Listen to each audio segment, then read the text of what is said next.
बच्चे, जय हिंद, वंदे मातरम। आज मैं क्लास 12 का पॉलिटिकल का पेज नंबर 9, 10, 11, 12 पढ़ा रहा हूँ। भारत में गठबंधन की सरकार के पहले प्रधानमंत्री कौन थे? तो आपको याद रखना है कि पहले गठबंधन के प्रधानमंत्री थे बीपी सिंह। बीपी सिंह ही भारत में पहली बार गठबंधन का सरकार का निर्माण किए थे। पूरब बनाम पश्चिम पदबंध का आशय है, तो इसका आशय है शीत युद्ध से, अर्थात पूरब का मतलब हो गया सोवियत संघ और पश्चिम का मतलब हो गया अमेरिका। इन दोनों के बीच शीत युद्ध चल रहे थे द्वितीय विश्व युद्ध के बाद। सोवियत संघ ने कौन सा सैनिक गुट बनाया था? तो आंसर है वार्सा संधि, जिसको अंग्रेजी में वार्सा पैक्ट भी कहा जाता है। इसका स्थापना किया गया था 1955 में।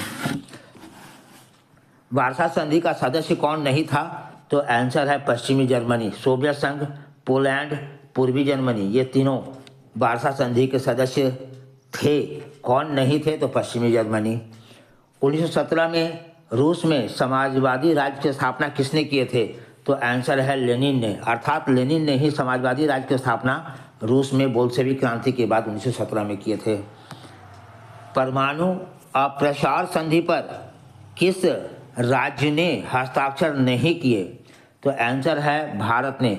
भारत ने कह दिए कि परमाणु जो अप्रसार संधि है वो मतभेद पर आधारित है। यह विकसित राष्ट्रों को परमाणु परीक्षण करने का अधिकार देता है और दूसरे राष्ट्रों पर रोक लगाता है। ऐसा दो तरफा नीति नहीं चलेगा। अगर प्रतिबंध लगाया जाता है तो हर किसी को परमाणु परीक्षण पर प्रतिबंध लगना चाहिए। ऐसा तर्क देकर भारत ने हस्ताक्षर करने से इनकार कर दिए। यूरो क्या है? तो आंसर है यूरोपीय संघ की मुद्रा। यूरोप के बहुत सारे देशों ने मिलकर के यूरोपीय संघ बनाए थे। इन्होंने अपनी मुद्रा का नाम यूरो रखा है। इंग्लैंड का वर्तमान प्रधानमंत्री कौन है? तो कीर स्टारमर जो हैं वो थे, और उनके स्थान पर ऋषि सुनक के स्थान पर जो है वही कीर स्टारमर बने थे। इसके पहले ऋषि सुनक थे।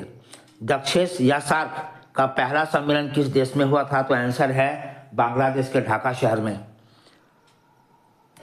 दक्षेस का ही दूसरा नाम सार्क है। इसके पहला बैठक कहाँ हुआ था? तो ढाका में, जो बांग्लादेश में है।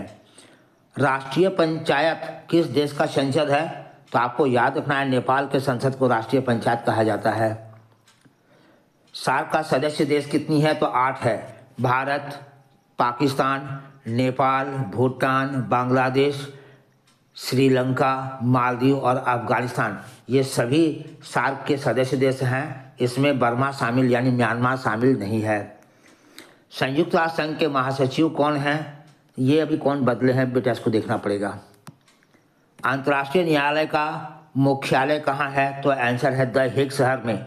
ये शहर कहाँ है? नीदरलैंड में। नीदरलैंड का प्राचीन नाम क्या था? हॉलैंड। आज उसका नाम नीदरलैंड हो गया। यहीं पे अंतर्राष्ट्रीय न्यायालय स्थापित किए गए हैं। यूएनओ निशस्त्रीकरण आयोग कब बना था? तो 1952 में। यह आयोग विश्व में मानव विनाशकारी हथियार बनाने पर रोक लगाती है। पर्यावरण सुरक्षा के लिए पहला अंतर्राष्ट्रीय सम्मेलन कहाँ हुआ था? तो आंसर है रियो दी जनेरियो में। यह ब्राजील में है। इस सम्मेलन को पृथ्वी सम्मेलन के भी नाम से जाना जाता है, क्योंकि पर्यावरण के लिए बचाने के लिए पहली बार इसी सम्मेलन में प्रयास प्रारंभ हुआ था। यह सम्मेलन 1992 में हुआ था। खुले द्वार की नीति कौन अपनाया था? तो आंसर है चीन। चीन ने अपने देश का दरवाजा हर देश के व्यापार के लिए खोल दिया। भारतीय अर्थव्यवस्था कैसी है? तो आंसर है मिश्रित अर्थव्यवस्था है। यहाँ पे निजी क्षेत्र और सार्वजनिक क्षेत्र दोनों के महत्व को स्वीकार किया गया है। ऐसा तीव्र गति से विकास करने के लिए किया गया है। अंतर्राष्ट्रीय मुद्रा कोष का मुख्यालय कहाँ है? तो आंसर है वाशिंगटन में। और अंतर्राष्ट्रीय मुद्रा कोष की स्थापना कब हुई थी? तो 1945 में। अंतर्राष्ट्रीय मुद्रा कोष को शॉर्ट में IMF भी कहा जाता है। बांग्लादेश अस्तित्व में कब आया था? तो आंसर है 1971 में। इसके अस्तित्व में प्रधानमंत्री इंदिरा गांधी का बहुत बड़ा हाथ था, इसलिए उनको माता दुर्गा की भी उपाधि अटल बिहारी वाजपेयी के द्वारा दी गई थी। आसियान का सदस्य नहीं है? तो आंसर है Sri Lanka. Indonesia, Philippines, Singapore, Thailand, Malaysia, ये सब आसियान के संस्थापक सदस्य हैं, श्रीलंका नहीं है। भारतीय व्यक्ति जो भारत का प्रथम गवर्नर जनरल था, उनका नाम था सी राजगोपालाचारी। सी का मतलब होता है चक्रवर्ती राजगोपालाचारी। वीटो का सबसे अधिक बार प्रयोग किसने किया है? तो आंसर है वीटो का प्रयोग सबसे अधिक बार रूस यानी सोवियत संघ ने किया। यह अस्थायी सदस्यों को मिला हुआ एक निषेधाधिकार है।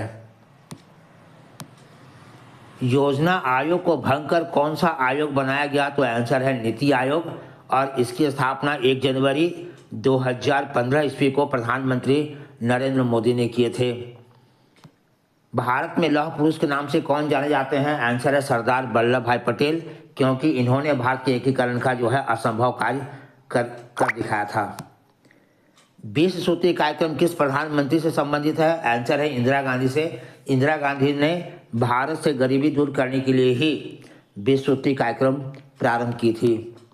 भारत में कुल कितने राज्य हैं? तो आंसर है वर्तमान में 28 राज्य। पहले 29 राज्य थे, जिसमें से जम्मू कश्मीर का राज्य का दर्जा छिन गया है। अब जम्मू कश्मीर केंद्र शासित प्रदेश बन गया है, इसलिए 29 से घट करके 28 राज्य रह गए हैं। 29वां राज्य जो है वह तेलंगाना जो बना था। जय जवान जय किसान का नारा किसने दिया था? आंसर है लाल बहादुर शास्त्री ने। जय जवान कहकर हरित क्रांति लाया गया था, और जय किसान कहकर के पाकिस्तान के छक्के छुड़ाए गए थे। भारत में कौन सी दलीय व्यवस्था है? तो आंसर है भारत में बहुदलीय व्यवस्था है। यहाँ बहुत सारे राजनीतिक दल हैं। गुटनिरपेक्ष आंदोलन का प्रथम शिखर सम्मेलन कहाँ आयोजित किया गया था? तो आंसर है बेलग्रेड में 1961 में, और इसमें भारत का प्रतिनिधि जो है नेहरू जी ने किए थे।